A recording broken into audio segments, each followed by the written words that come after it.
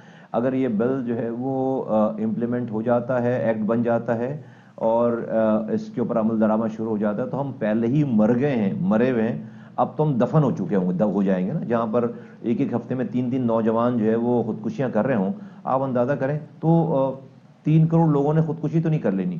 پھر ڈیفینیٹلی یہاں پر مسئلے مسائل کریٹ ہوں گے. تو اگلا لاہ عمل جو آپ پوچھ رہے ہیں وہ یہ ہے کہ بھئی ابھی تو ہم قانونی چارہ جوئی کر رہے ہیں, کورٹ جا رہے ہیں, بیانات دے رہے ہیں, آواز لگا رہے ہیں, پارٹیز کے پاس جا رہے ہیں, بٹ اگر ان باتوں پہ بھی اگر کان نہیں دھرا گیا تو ڈیفینیٹلی پھر ہم جو ہے وہ سڑکوں پر آئیں گے, ہم اس حکومت کو جو ہے وہ اسٹریٹ پاور سے روکیں گے, ہم جو ہے وہ کچھ بھی کریں گے اس کے لیے.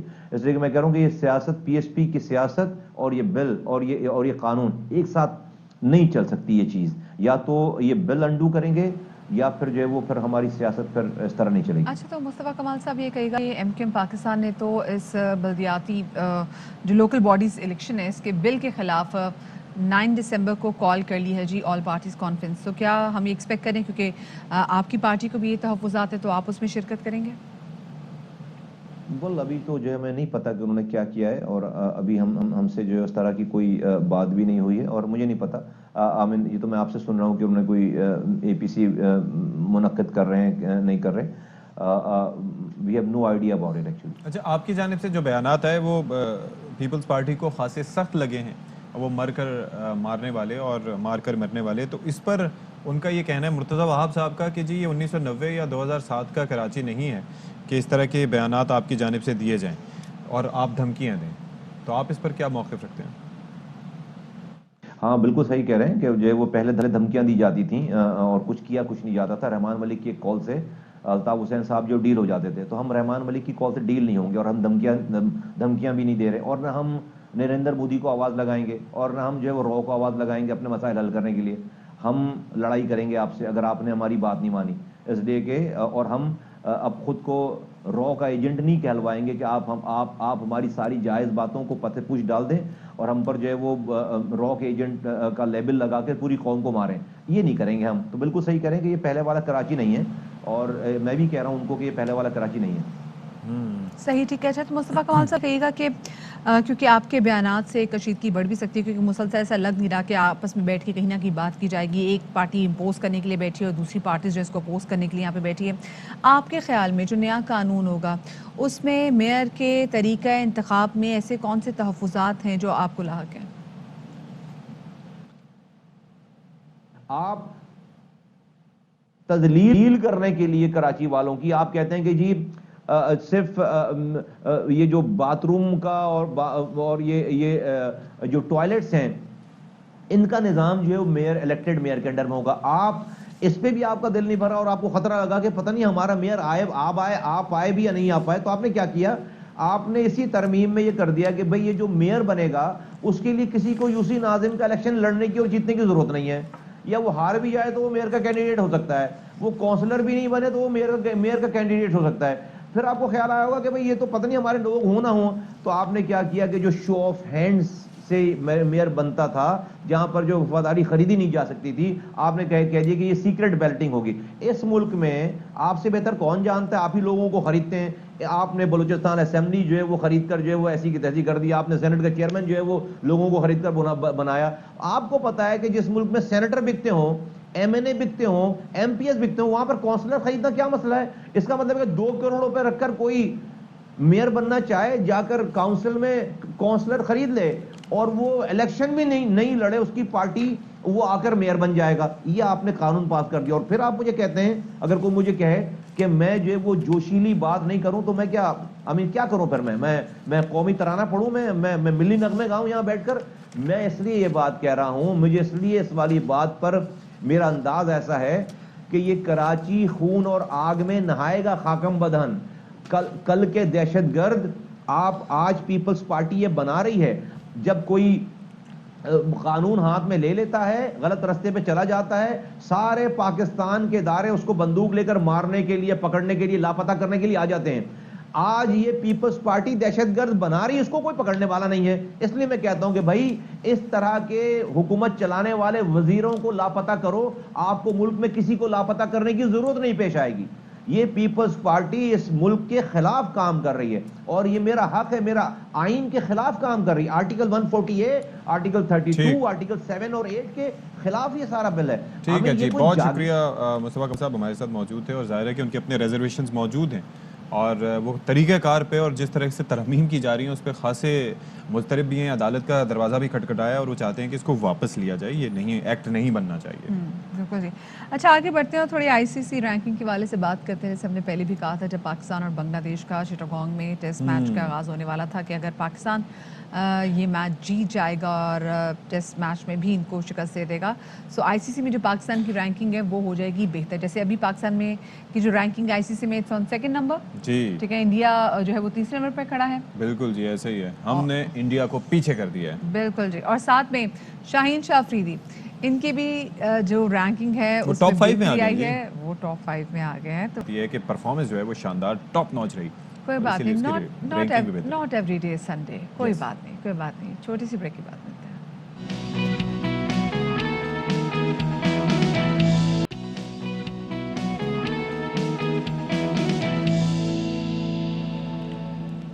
Welcome back. آپ کو ایک اہم ترین خبر سے آگاہ کرتے چلیں کہ وزیر اعظم عمران خان کی زیر صدارت احساس راشن پروگرام سے متعلق اجلاس ہوا ہے. وزیر اعظم نے کہا ہے کہ مہنگائی کی وجہ سے لوگوں کی تکالیف کا احساس ہے. جی بالکل جی. وزیر اور حکومت عام آدمی کو زیادہ ریلیف دینے کے لیے ہر ممکن اقدامات کر رہی ہے، ایسا کہنا ہے وزیر اعظم کا. وہ یہ کہتے ہیں کہ مہنگائی کی وجہ سے لوگوں کو جو تکالیف ہیں ان کا وہ احساس رکھتے ہیں. غریب ترین لوگوں کو اشیاء ضروریہ پر سبسڈی دے رہے ہیں اور ماہانہ 50,000 سے کم آمدن گھرانوں کو راشن کی خریداری پر سبسڈی ملے گی. جو پروگرام ہے اس کے تحت کریانہ اسٹورز کی رجسٹریشن بھی جاری ہے. یہ وزیر اعظم صاحب کو بریف کیا گیا ہے. تو وزیر اعظم کے زیر صدارت احساس راشن پروگرام سے متعلق یہ اجلاس تھا. اور ایک اور اہم اور اچھی خبر وہ یہ کہ ویسٹ انڈیز کا دورہ پاکستان، جیسے آپ کو پتہ ہے کہ انہیں پاکستان آنا ہے، تو نیشنل اسٹیڈیم میں 100% تماشائیوں کو اجازت مل گئی ہے. این سی او سی کی جانب سے پاکستان کرکٹ بورڈ کے لیے جاری ہدایت نامے میں کہا گیا ہے کہ 12 سے زائد عمر تماشائی کے لیے ویکسینیشن سرٹیفکیٹ لازم ہے. تو آپ کی جو عمر ہے وہ بیسکلی 12 سال سے زیادہ ہونی چاہیے. بالکل بیسکلی یہ بات ہے. امید یہی ہے کہ اصلی والا سرٹیفکیٹ آپ کے پاس ہوگا جو کہ ویکسینیشن کروانے کے بعد ہی آپ وہاں پر پرووائڈ کریں گے اور اس میں کوئی کھانچا نہیں لگے گا. تو بہرحال یہ جناب فول پروف سیکیورٹی کو بھی یقینی بنایا جائے گا اور یہ ارینجمنٹس کر دیے گئے ہیں. تو بڑی اچھی بات ہے کہ اف پیپل آر ویکسینیٹڈ تو پھر وہ وہاں پر جا کے شریک ہو سکیں اور میچ کا لطف اٹھائیں. بالکل جی. اور اب بتاتے چلیں کہ 13 سے 22 دسمبر تک ہوگی یہ پورا ہمارا جو فیسٹیول ہوگا. تو اس کا مطلب ہے کہ بڑے مزے آنے والے ہیں کرکٹ کو لے کے، اور انشاءاللہ کیونکہ جو کرکٹ واپس آ رہی ہے ایک طرح سے گھر کو اور انٹرنیشنل پلیئرز آ رہے ہیں. اب ذرا بات کر لیتے ہیں موسم کی تلخیوں کے حوالے سے. بیماریوں کے حوالے سے تو ہم بات کرتے رہتے ہیں. کراچی میں آئی ہے تلخی، لیکن جہاں یہ ان کے لیے تو ہم بات کریں نا، ہم اپنے مسائل کیوں لوگوں کو بتائیں. جیسے کل ملی مجھے کہتی بیٹا سویٹر پہنو تو میں پسینے میں ٹھنڈا لگ گئی. میں نے کہا کون سی شہر کی بات کری، میں کراچی میں رہتی ہوں، یہاں پہ کوئی پنکھا چلا رہی ہوں، یہاں پہ گرمی ہے، لون کے کپڑے پہن کے پھیرے. لیکن جہاں جہاں سردی آ گئی، اور آپ کو پتہ ہے کہ جب سردیاں آتی ہیں تو 100 قسم کے اسکن کے مسئلے مسائل ساتھ لاتی ہے. ہمیں موئسچرائز کرنے کی عادت نہیں ہے. میں کہتی چلو اسکن کو بھی چھوڑ دیں، بالوں کا 100 مسئلہ ہو جاتا ہے. گرم پانی سے نہاتے ہیں ہم لوگ اور اس کے بعد کیا ہوتا ہے جی کہ بالوں میں جان نہیں رہتی اور اسکیلپ میں سے آئل بلا وجہ بھی نکلتا رہتا ہے. تو سمجھ نہیں آتے، ہمارے بال فریش ہی نہیں ہوتے اور بال گرتے وکھرے ایسے ہوتے. آپ کے ساتھ ہی ہوا ہے؟ عجیب ہی چکر ہوتا ہے. آپ کو تو بہت سارا بال ہے، تھوڑے سے گر جائے تو کچھ نہیں ہوتا. نہیں پتہ ہی نہیں چلتا. لیکن دوسرا میرے ساتھ مسئلہ دوسرا ہوتا ہے نا کہ سردی کے موسم میں آپ اگر ویسے بال عجیب سا کرنٹ سا دوڑ جاتا ہے بالوں میں نا، ان کو سیٹ ہی نہیں ہوتے. آپ لگا کے کمپیریٹیولی زیادہ آپ کو دیکھیں کوئی سننے کو بھی تیار نہیں ہے نا. ہمارے مردوں کے مسائل کوئی نہیں سنتا بیچارے، سب دکھ. میں اپنا دکھ کیسے بیان کروں؟ تو دکھ کا تذکرہ کرنے کے لیے ہمارے ساتھ موجود ہیں ڈاکٹر کاشف، اور کاشف احمد ملک صاحب ہمیں جوائن کر چکے ہیں اسٹوڈیوز میں. ویلکم بیک، کافی ٹائم کے بعد آپ سے بات ہو رہی ہے. اچھا یہ دیکھیں نا، یہ اظہار یکجہتی کے لیے سویٹر پہن کے آیا ہوں. میں نے آپ کی امی کی بات مانی ہے. اچھا یہ بتائیں کہ سردیوں میں اور کئی مسائل ہوتے ہیں لیکن سر کے بالوں کا گرنا ان میں سے ایک ہے، اور یہ کافی زیادہ گرنا شروع ہو جاتے ہیں سردی میں. کیوں